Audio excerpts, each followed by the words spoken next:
We shall be talking about ophthalmology visual disorders in this lecture. We shall be looking at uveitis, macular degeneration, retinal vein occlusion, central retinal artery occlusion, retinal detachment, retinitis pigmentosa, and papillary edema.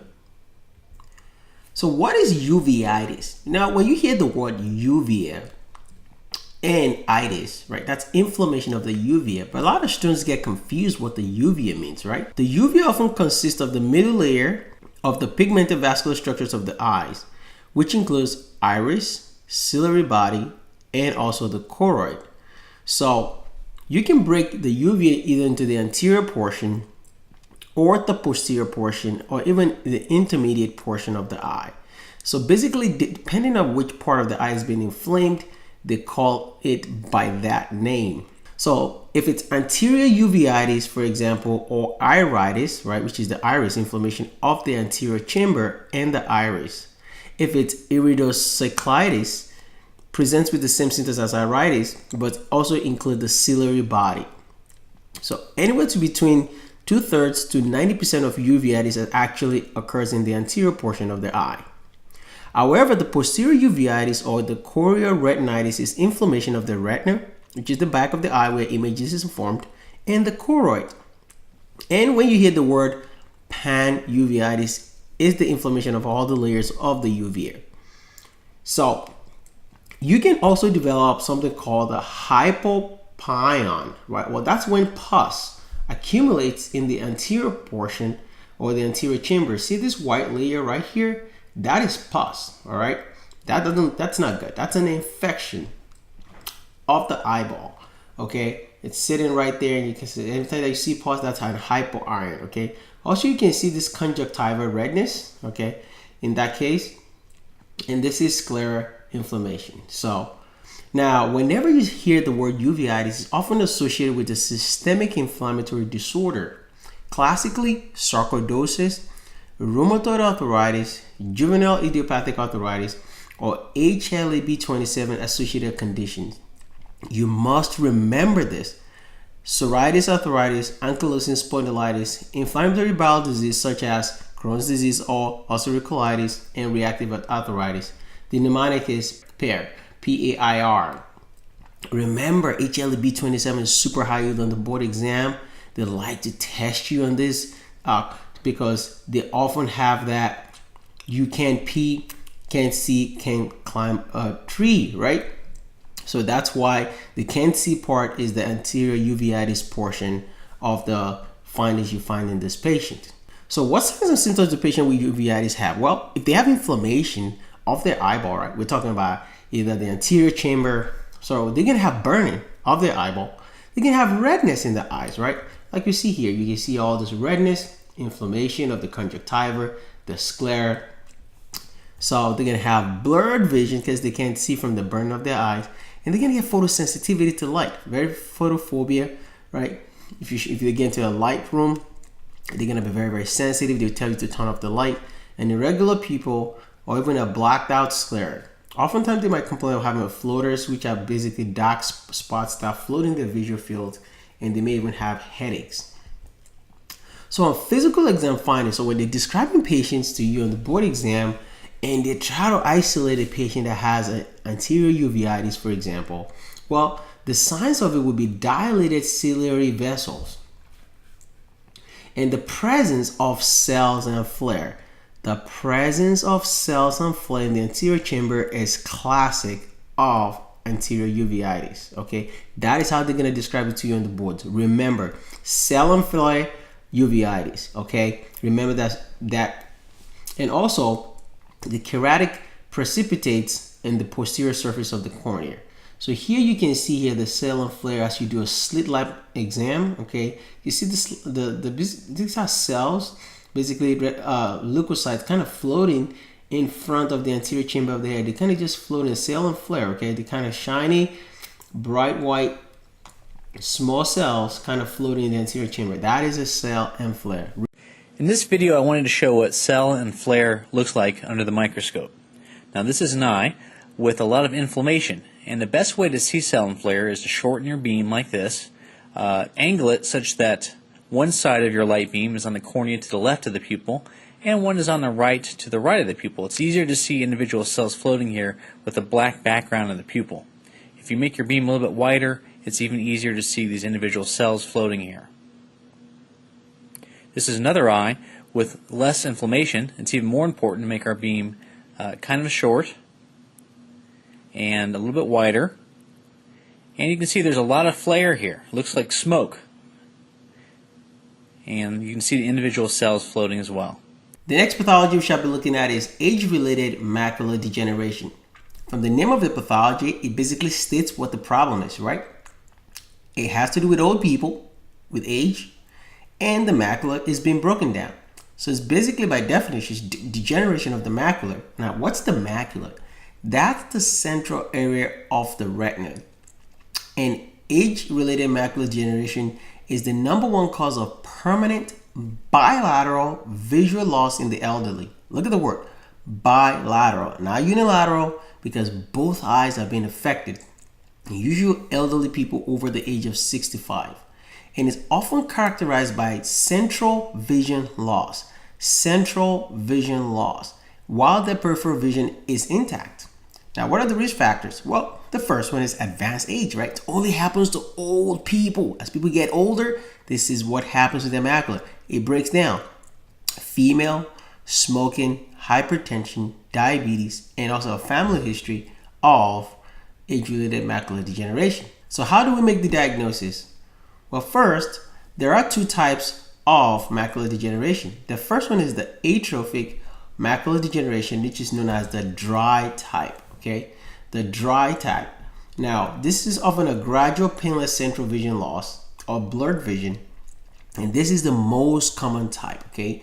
80% of macular degeneration is dry, all right? And often the peripheral vision and eye movements are always normal. Now, what you always notice in a dry age-related macular degeneration is the deposition of yellowish extracellular material in between the brush membrane and the retinal pigment epithelium. This is known as drusen. Remember this word for the boards. When you hear the word drusen, we're talking about dry AMD. Okay, and that often causes gradual vision loss because that separates the layer and prevents the patient from able to form appropriate image behind the retina. Now, the second one, if we have dry, is wet, right? It's known as the exudative macular degeneration. That's known as wet AMD. This is often less common, but more rapid and severe painless central vision loss due to bleeding and leakage of serous fluid into the retina, followed by this choroidal neovascularization. What typically happens is that these patients start to bleed, and eventually the choroid blood vessels start to grow again into that area, and basically leads to vision loss. Now, on the fundoscopic exam, what you're going to notice is pigmentary or hemorrhagic lesions in the macular region, and drusen forms, which is the yellowish white deposit. Now, let's look at macular degeneration here, okay? This is the iris, the pupil, the cornea, the lens, all right?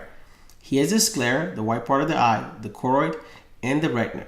Here's the macula, guys, all right? That's where the problem is. And here's the optic disc and the blind spot, okay? And you can see the optic nerve as it goes behind, and the blood vessels, which would be the ophthalmic artery and vein. So here we see a normal macula, and this is what a wet macular degeneration looks like. Remember, we're talking about hemorrhaging, bleeding, all right, because of neovascularization of that choroid vessels. And here is dry. See, you see that yellow deposit of drusen?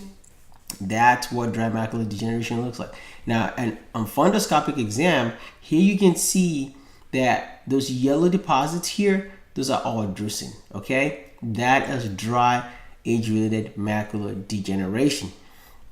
So, what are the signs and symptoms of the disease? Well, they often have something called scotomas. Now, scotomas are basically loss of central vision, right? The center of their eyes, they can't see very well. And it's usually permanent once you lose that vision. And no treatment usually helps at that point. And often Well, you also notice they also have this line distortion. Now, on the board exam, when they talk about this distorted vision of line distortion, distorted vision is a form of metamorphopsia in which the grid of straight lines appears wavy. Okay, they appear wavy, and part of the grid may appear blank. Okay, the patient often first notice this when they're looking at things like mini blinds in their homes and telephone poles while driving. So as you can see here, see how the lines are wavy in the center here, and they can't really see very clearly, and that's usually what the line distortion means. Also, you can see the image is clear here, and the patient is looking at the image and it basically looks distorted. That is metamorphopsia. So how do we manage this patient? Well, it depends on the kind of age-related macular degeneration these patients have. If it's dry, which is the non-exudative type, remember 80% of patients have dry form. Well, based on the age-related eye disease study 2, which is the ARATES 2, they recommend giving high-dose vitamin A, vitamin C, vitamin E, lutein, and zeaxanthin in lieu of beta-carotene because of the risk of lung cancer. Also, you want to recommend the patient to stop smoking. So basically, we're preventing this with multivitamins and antioxidant supplements. Now, with the wet type, which is the exudative, which is about 10 to 15% of the time, the best initial therapy for the foveal lesion and neovascularization is the VEGF inhibitors. These are the vascular endothelial growth factor injections, ranibizumab and bevacizumab, into the vitreous chamber and effectively slow progression. The second option is laser photocoagulation, which is photodynamic therapy, which uses verteporfin or Visudyne laser. This may help delay central vision loss in exudative macular degeneration and proliferative retinopathy. However, the effect is limited. Also, you also have the patients use the low vision assistive devices such as magnifiers, large print books so they can see the print in bigger sizes, and talking watches, clocks that may help augment the remaining of their vision. Macular degeneration is a disease which affects the retina. In this video, we will describe the symptoms of macular degeneration. The retina is the layer at the back of the eye which helps us to see the world around us. Macular degeneration causes changes in central vision. Images which were once clear may appear blurred. Later, dark spots may appear and enlarge. Straight lines may become distorted or curved. Colors may appear less vivid or darker.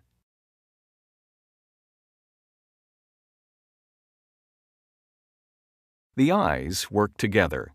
When one eye loses vision, it may not be noticed because the other eye is still able to see. Each eye must be tested on its own to identify changes in vision. The symptoms of macular degeneration may be found in other eye conditions.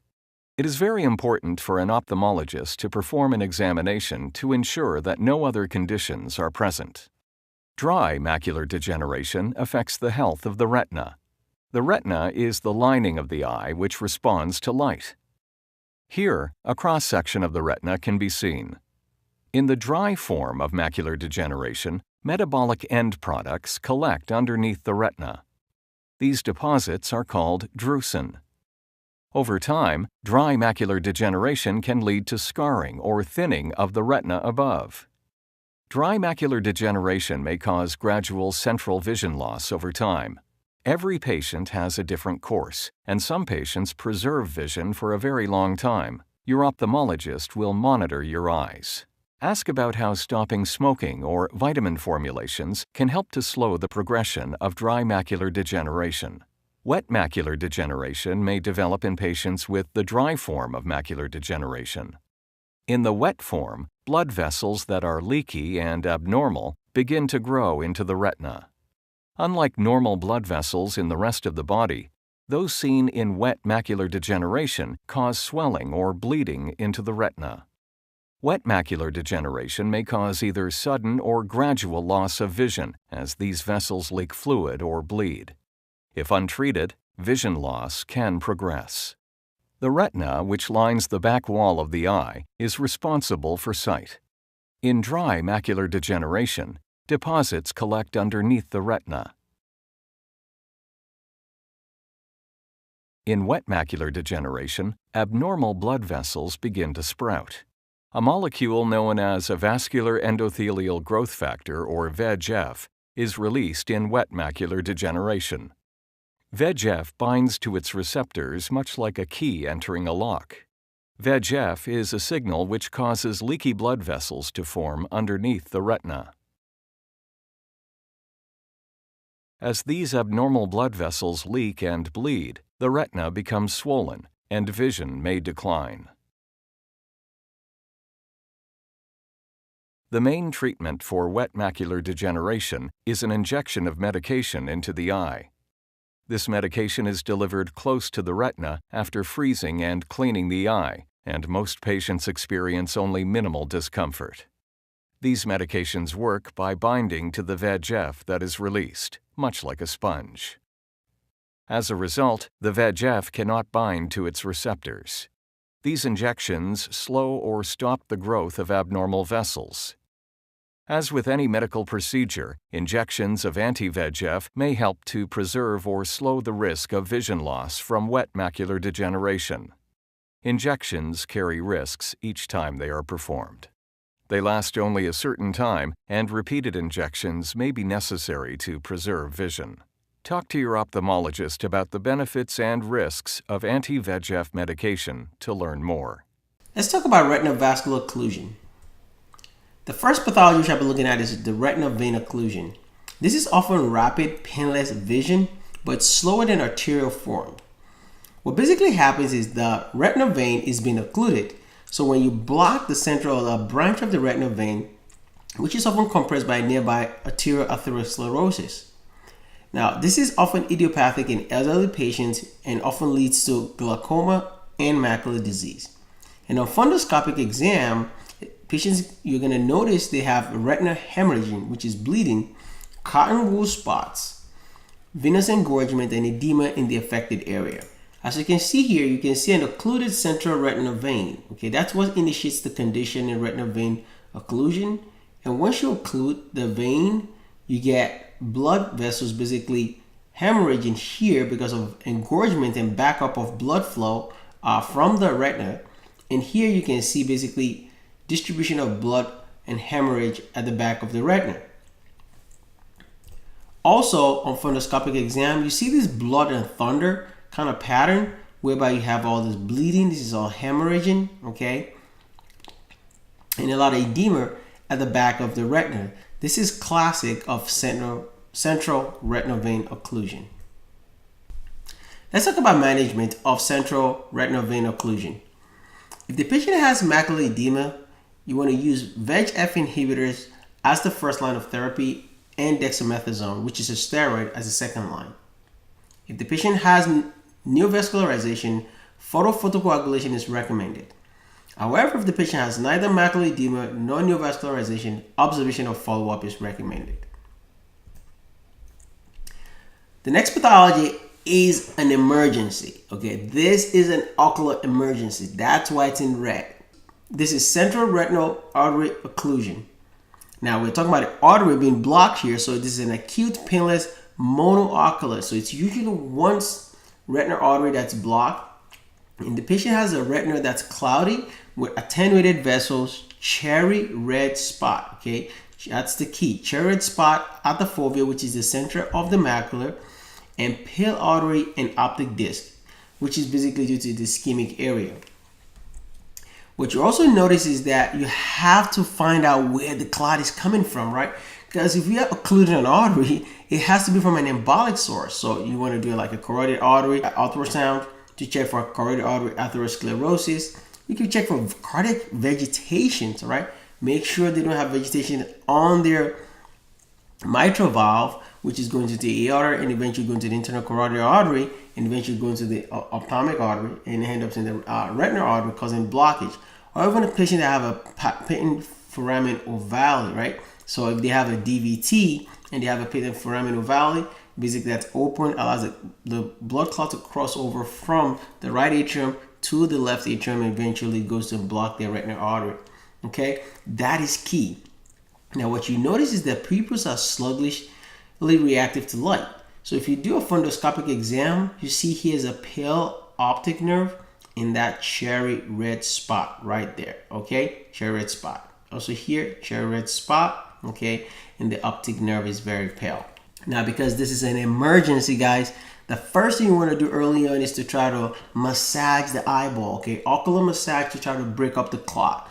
If that's not effective, you want to use thrombolytics within 8 hours of onset, and along with acetazolamide or mannitol to decrease in intraocular pressure, right? And also you want to transfer this patient to an ophthalmologist immediately, because if you don't treat this patient, they're going to develop retinal infarction and permanent blindness may occur, right? Think about central retinal artery occlusion just like having a myocardial infarction of the eyeball. That's what it is, right? That is a big deal. Time is muscle and time is the eyeball. You don't take them right away and take care of this, they lose that eye, they will have permanent vision loss.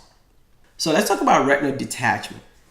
Well, in retinal detachment, patients have a sudden onset of painless blurred vision in one eye that progressively gets worse. And the patient often describes like a curtain coming down in front of their eye, right? That's the classic description. So when you hear that on the board, a curtain falling down, that's a detached retina. And this is often preceded by a posterior vitreous detachment. So they're going to complain of flashes and floaters, and usually occur spontaneously and can happen after head trauma or surgery. So what are the risk factors for having a detached retina? Well, history of eye trauma, severe myopia because the eye shape changes so quickly and over time it got worse, diabetic retinopathy, cataract extraction in elderly patients. So in retinal detachment, the pathophysiology is basically a separation of the neurosensory layer of the retina, which is where the photoreceptors of the layers with rods and cones are, from the outermost pigmented epithelium. And that epithelium normally shields excess light and supports the retina. So it eventually leads to degeneration of the photoreceptors and decreased vision loss. So on fundoscopic exam, you're going to notice the crinkling of the retinal tissues and change in the vessel direction. So here you can see here, we have, this is the sclera, right? This is the choroid, and this is the retina. And when the retina detaches, it literally separates away from the choroid, all right? And that's a retina detachment. What you're gonna see is they're gonna develop floaters in there, all right, in the vitreous, because that's the vitreous humor. And on fundoscopic exam, you can see the retina tear, right? And a retina detachment right there. So if there's a torn retina, that's what it looks like.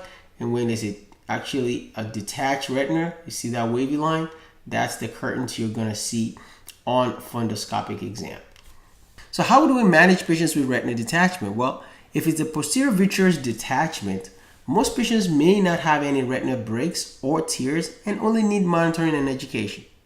If there's a hole in the retina or a tear without a detachment, well, the clear benefit from laser retinopexy or cryoretinopexy.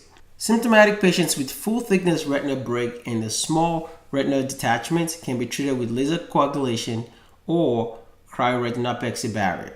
The next pathology which I'll be looking at is retinitis pigmentosa. Look at the word retinitis, which is inflammation of the retina and a pigment on it. So this is an inherited condition where we have retinal degeneration, and this is painless progressive vision loss beginning with night blindness because the rods are affected first.